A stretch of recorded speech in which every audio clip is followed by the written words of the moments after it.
उदयपुर में राजतिलक से मचे बवाल के बाद कलेक्टर ने सिटी पैलेस के विवादित हिस्से पर रिसीवर नियुक्त कर धारा 163 लगा दी है। आज विश्वराज सिंह मेवाड़ एकलिंग जी के दर्शन करेंगे। माना जा रहा है कि मामला फिर से तूल पकड़ सकता है। दरअसल उदयपुर में मेवाड़ राज परिवार के बीच चल रहे विवाद और आरोप प्रत्यारोपों के बीच बुधवार को विश्वराज सिंह मेवाड़ का एकलिंग जी दर्शन करने का कार्यक्रम है। इधर अरविंद सिंह मेवाड़ की ओर से मंदिर पर निजी सिक्योरिटी तैनात की गई है। ऐसे में मामला एक बार फिर तूल पकड़ सकता है। विश्वराज सिंह मेवाड़ अभी धुनी दर्शन नहीं कर पाए हैं और अब एकलिंग जी मंदिर में दर्शन करने का कार्यक्रम बना है। वह कितने बजे दर्शन करने जाएंगे अभी इस बात का जिक्र नहीं किया गया है। दूसरी ओर प्रशासन ने धारा 163 भी लागू कर दी है। इससे पहले 2 दिन के विवाद के बाद मंगलवार की रात अरविंद सिंह मेवाड़ के पुत्र लक्षराज सिंह मेवाड़ भी खुलकर मीडिया के सामने आए थे और उन्होंने नाम लिए बिना विश्वास सिंह मेवाड़ और भीड़ के रूप में एकत्रित हुए लोगों पर निशाना साधा था। सबसे पहली बात तो ये है कि जो पिछले एक दिन से हम लोग अब जो देख रहे हैं उदयपुर के अंदर, सबसे पहली बात तो ये कि एक बहुत ही दुखद और अप्रिय घटना है और ये हमारे को भी आहत करने वाली है, हमारे को भी जो है वो विचलित करने वाली है और किसी भी प्रकार से इस तरह की परिस्थिति को हम लोग नहीं चाहते हैं। ना हमारा कोई इस प्रकार का उद्देश्य है, ना हमारा इस प्रकार से कोई सोच है कि जो हालात बने हुए कितने सैकड़ों लोग जो हैं इसकी वजह से, एक घमंड और गुरूर की वजह से जो है वो चूर हो रहे हैं और परेशान हो रहे हैं। जो बाहर से लोग आ रहे हैं, जो नाम उदयपुर का जो है वो ख़राब हो रहा है। इन चीज़ों को सड़कों के ऊपर आकर इस प्रकार से जो है इसका समाधान निकालने का ये कोई तरीका नहीं है। ये हम लोग किसी भी तरीके से इस चीज़ के सोच के साथ में ना समर्थन करते हैं, ना हम इस सोच को जो है वो जायज़ मानते हैं। दूसरी बात, कानून का जहां तक एक सवाल आता है, हम लोगों को कुछ चीज़ों को जज्बाती नहीं होकर सोचने की आवश्यकता है। हर चीज़ों के अंदर जज्बातों के अंदर बह के बिना सच्चाई जाने अफवाहें उड़ाकर उस प्रकार से उसके ऊपर दूसरे लोगों को गुमराह करके उसके ऊपर हम लोग काम करें और इस प्रकार से एक शक्ति प्रदर्शन का जो है वो हम माहौल बनाने का एक प्रयास करें, असौहार्दपूर्ण माहौल बनाने का हम लोग प्रयास करें, ये बिल्कुल भी जो है वो ठीक नहीं है। आज की तारीख के अंदर इस देश के अंदर एक कानून व्यवस्था नाम की चीज़ है। मुझे नहीं पता कि उदयपुर में वो अभी है या नहीं, क्योंकि अभी जो हमारे साथ में हुआ, सबसे पहले तो मैं ये पूछना चाहता हूँ कि इतनी फोर्स होने के बावजूद भी वहाँ पर जिस प्रकार की घटनाएं घटी, मेरा ये सवाल है सरकार से और प्रशासन से कि क्या हम हकीकत के अंदर कानून को लागू करना चाहते हैं क्या, या कि कोई सरकार का सदस्य है या सरकार के किसी पद के ऊपर बैठे हुए जो व्यक्ति हैं, कानून केवल और केवल उनके लिए काम करेगा, एक आम नागरिक के लिए जिसके पास में संविधान की सुरक्षा मिलती है कि भाई कानून सबके ऊपर जो है वो बराबर तरीके से लागू होगा और उनकी सुरक्षा करेगा। पर यहाँ पर जो प्रतीत किया जा रहा है, जो मुझे महसूस हो रहा है और वो जिस प्रकार से मेरे ऊपर दबाव बनाया जा रहा है गैर कानूनी काम और हरकतों को करने का, कि नहीं आप जो है अगर इस काम को नहीं करेंगे तो हम आपके साथ में जबरदस्ती करेंगे। आज क्या हम लोग इस दहशत के अंदर हम लोगों को जीने की आवश्यकता है? हम लोग हमारे घर के अंदर बैठे हैं, हम लोग हमारे घर के अंदर एक कानूनी रूप से बैठे हैं। अगर किसी को भी कोई भी किसी भी प्रकार की आपत्ति हो तो वो कानून के दरवाजे, अदालत के दरवाजे कानून के माध्यम से जो है वो खटखटा सकता है, उनसे जाकर जो है वो सवाल पूछ सकता है। पर यहाँ जिस प्रकार से जो चीज़ हमने कल देखी और जिस प्रकार से पुलिस ने कुछ चीज़ों की खुली छूट दी, मतलब वो वाकई में एक निंदनीय और बहुत ही दुखदायी परिस्थिति थी। ये परिस्थिति मुझे सन 84 की याद दिलाती है, जिस प्रकार का माहौल जो है वो सन 84 के अंदर जो है वो बनाया गया था, उसी का एक रूप को कल देने का जो है एक प्रयास किया गया। क्योंकि कुछ लोग जो हैं वो सरकार के पदों के ऊपर बैठे हुए हैं, वो जैसा चाहेंगे, जिस तरफ पे सरकार को घुमाना चाहेंगे, प्रशासन को घुमाना चाहेंगे और अपने खुद के निजी फायदे के लिए कानून को किनारे करते हुए अपना जो है वो काम को और अपनी बात को जो है वो मनवाने का प्रयास करेंगे। ये कहाँ का नियम? ये देश, हमारे को पूरा विश्वास है कि कानून पे चलता है, एक व्यवस्था पे चलता है। और दूसरी बात ये कि अगर ऐसी परिस्थिति बनने की जो हमारे को पहले से ही संभावनाएं थी, जिसके बारे में हम लोगों ने प्रशासन को कई दिनों पहले इसकी जानकारी भी हम लोगों ने दे दी थी। फिर अखबार के माध्यम से भी हम लोगों ने उस दिन पूरे प्रदेश के अंदर इसकी जानकारी दी। मैं ये सवाल पूछता हूं कि 144 को क्यों नहीं लागू कराया गया? जानों के साथ में खेलेंगे, इस चीज का कौन जिम्मेदार है? क्योंकि सरकार के कुछ लोग पदों के ऊपर बैठे हुए हैं, तो अपने पदों का वो दुरुपयोग करते हुए प्रशासन के ऊपर दबाव बनवाकर गैर कानूनी हरकतों को जो है करवाकर एक आदमी के ऊपर जो है उस चीज का दबाव बनवाएंगे कि हम आपके घरों के अंदर जबरदस्ती घुसेंगे। संस्था के अपने खुद के भी कोई कानून होते हैं। इस प्रदेश, इस देश के अंदर भी एक संविधान है, एक कानून है, उसके ऊपर हम में से कोई भी नहीं है। और उसके अंदर हम लोग जज्बाती कर दें, लोगों को गुमराह करने का काम करें पूजा के माध्यम से, ये ठीक नहीं है। और अगर ऐसी कोई बात है तो उसको बैठकर करी जा सकती है, गुंडागर्दी के माध्यम से ये चीज नहीं हो सकती है।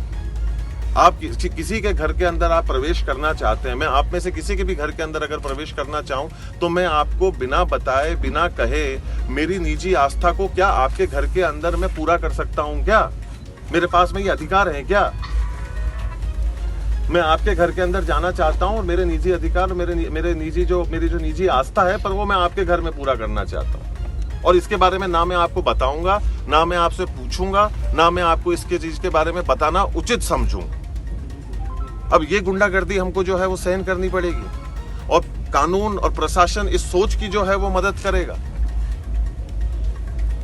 तो कहीं ना कहीं हम लोगों को ये दर्दनाक हादसे और घटनाएं, मेरे पिताश्री ने, मेरे बहनों ने इसको 40 साल पहले इन चीजों का सामना करा हुआ है। वो लोग मरते मरते बचे हैं इन चीजों को लेकर। ऐसी ही परिस्थिति जो है वो उस समय पे भी बनवाई गई थी और आज भी उसी सोच के अंतर्गत यहाँ पर प्रवेश करने का एक गलत मंसूबे के साथ में प्रयास किया जा रहा है, जिसका प्रशासन और लोग यहाँ पे उसका सहयोग कर रहे हैं। और हम लोग अभी कानून के भरोसे बैठे हुए हैं, जो मैं अभी ढूंढ रहा हूँ कि कहाँ है, और वो हम लोगों की एक आम नागरिक होने के नाते मदद करेगा। लाखों लोग जो है वो परेशान हो रहे हैं। ये कहाँ तक जायज है कि बच्चों की, महिलाओं की, बड़ों की, बुजुर्गों की जान को जो है वो खतरे में डाला जाएगा? लोग किसी के घर के ऊपर चढ़ने लग जाएंगे। वो अगर अंदर आते तो उसका हश्र क्या होता? उसकी जिम्मेदारी कौन लेता? किसी की जान का नुकसान होता तो उसके लिए जिम्मेदार कौन होता?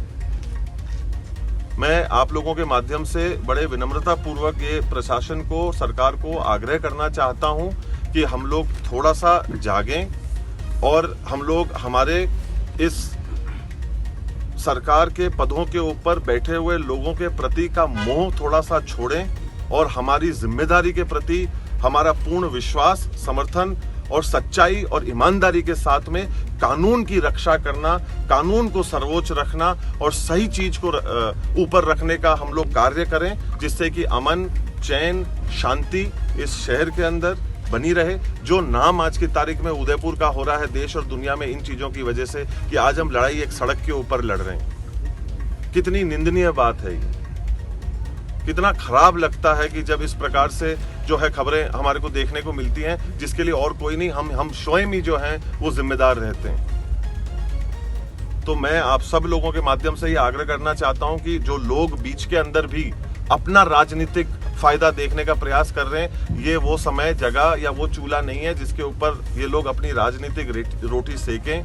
लोगों का जो है वो इस्तेमाल करें और किसी भी प्रकार से अपने स्वयं के मंसूबों को, अपनी चाह, अपनी इच्छा, अपनी लालच को पूरा कराने का जो है वो रास्ता इस सोच के साथ में जो है वो ना जो है वो जोड़ें। लोगों की जान की कदर करना सीखें। हम लोग ये नहीं कहें कि हिंदुस्तान के अंदर अगर सबसे सस्ती कोई चीज है तो वो इंसान की जान है, ये ऐसा नहीं प्रतीत होना चाहिए। और खास तौर के ऊपर उदयपुर जो पिछले कुछ समय से ऐसे तत्वों के कारण, ऐसी समस्याओं के कारण वैसे ही झुलस रहा है, हम लोगों को इसके अंदर एकत्रित होने की आवश्यकता है और सभ्य तरीके से हम लोगों को इसका कोई समाधान निकालने की आवश्यकता है और कानून के माध्यम से जो है वो निकालने की आवश्यकता है। गुंडागर्दी से हम लोग इसका समाधान जो है वो ना पहले निकाल सके ना आज निकाल पाएंगे, और कोशिश तो हमारी उम्मीद और भरोसा यही है कि ना आगे गुंडागर्दी के माध्यम से तो इसका रास्ता जो है वो नहीं निकले। आप लोग स्वयं वहां मौजूद हैं, आप चौथा स्तंभ है, आपकी जिम्मेदारी बनती है, आप स्वयं खुद देख रहे हैं कि क्या हो रहा है,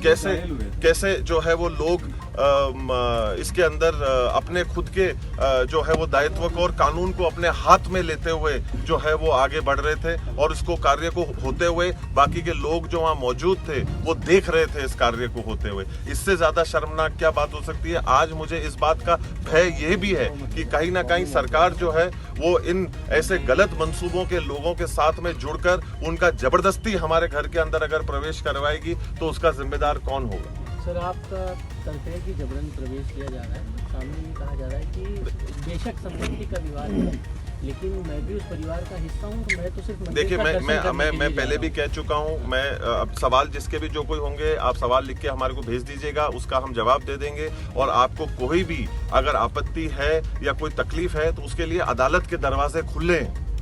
अगर किसी का कोई भी मानना है, किसी की कोई भी जो है वो सोच है, तो आप अदालत के माध्यम से एक सभ्य तरीके से उन चीज़ों का निर्वाह करने का हम लोग प्रयास करें। ऐसे जमीन पे आकर और जो है वो हथियारों को लेकर बीच शहर के अंदर हम लोग जो है वो चल रहे हैं, और एक जहाँ पर माहौल इतना जो पहले से ही गरमाया हुआ है जो सही नहीं है, उसके अंदर इस काम को हम लोग कर रहे हैं। ये कोई सभ्य रास्ता नहीं है, हमारे कानून का रास्ता है। हमारे यहाँ पे अदालत है, उसके पास हमको जाना चाहिए। अगर हमारे को रिलीफ चाहिए, अगर हमारे को कोई हमारी मांग है, तो हम अदालत का दरवाजा जो है वो खटखटा सकते हैं और उससे हम लोग जो है वो कार्य को कर सकते हैं। गुंडागर्दी और कानून को हाथ में लेने से हम लोग कहीं नहीं पहुंचे। बता दें कि सोमवार को हुए विश्वराज सिंह मेवाड़ के राजतिलक के बाद से ही दिवंगत महेंद्र सिंह मेवाड़ और उनके छोटे भाई अरविंद सिंह मेवाड़ के परिवारों के बीच विवाद की स्थिति बनी हुई है। राजतिलक के बाद विश्वराज सिंह मेवाड़, उनके समर्थक सिटी पैलेस में देवकुल देवता दर्शन और एकलिंग जी मंदिर में महादेव के दर्शन पर अड़े हुए हैं। लक्ष्यराज सिंह मेवाड़ का कहना है कि जो कुछ भी 2 दिनों में हुआ वह निराशाजनक है। उन्होंने विश्वराज सिंह मेवाड़ पर निशाना साधते हुए कहा कि कुछ पदों पर बैठे हुए लोग इसका फायदा उठा रहे हैं और शक्ति प्रदर्शन के जरिए गलत रास्ता अपना रहे हैं। वे जबरन हमारे घर में घुसने की कोशिश कर रहे हैं। सिटी पैलेस में कुल देवता के दर्शन नहीं करने देने के मुद्दे पर विश्वराज सिंह मेवाड़ ने कहा कि जो कुछ भी किया गया वह गलत है। इन सभी स्थिति के लिए प्रशासन जिम्मेदार है। अपने कुल देवता के दर्शन करने का मुझे पूरा हक है। मेवाड़ राजघराने के महेंद्र सिंह मेवाड़ के निधन के बाद सोमवार को उनके पुत्र विश्वराज सिंह का चित्तौड़गढ़ में राजतिलक किया गया था। इसके बाद वह उदयपुर सिटी पैलेस में कुल देवता के दर्शन के लिए गए थे, लेकिन उन्हें सिटी पैलेस में प्रवेश नहीं करने दिया गया। सिटी पैलेस में निवास कर रहे उनके चाचा अरविंद सिंह मेवाड़ परिवार की ओर से नोटिस और प्रशासन से मांग के बाद सिटी पैलेस के बाहर पर्याप्त पुलिस बल तैनात किया गया था। इसी बीच विश्वराज सिंह मेवाड़ के उदयपुर पहुंचने पर विवाद की स्थिति बन गई। सोमवार देर रात को पुलिस का घेरा तोड़कर लोगों ने सिटी पैलेस में घुसने का प्रयास किया तो जवाब में सिटी पैलेस से पथराव की घटना भी हुई। इसके बाद जिला प्रशासन ने रिसीवर नियुक्त करके विवादित स्थल को कुर्क कर लिया। 2 दिन में विवाद नहीं थमने के बाद जिला प्रशासन ने धारा 144 लागू कर दी ताकि एक ही स्थान पर 4 लोग एकत्रित न हो सके। इसका सीधा अर्थ यह है कि विश्वराज सिंह भीड़ के साथ विवादित स्थल पर नहीं जा सकेंगे। यदि उन्हें दर्शन की अनुमति मिली भी तो वह सिर्फ अकेले या 1-2 लोगों के साथ ही दर्शन कर सकेंगे। अगर आप ये वीडियो YouTube पर देख रहे हैं तो हमारे चैनल को सब्सक्राइब करें और बेल आइकन को दबाना ना भूलें। अगर आप Facebook पर ये वीडियो देख रहे हैं तो हमारे पेज को लाइक करें।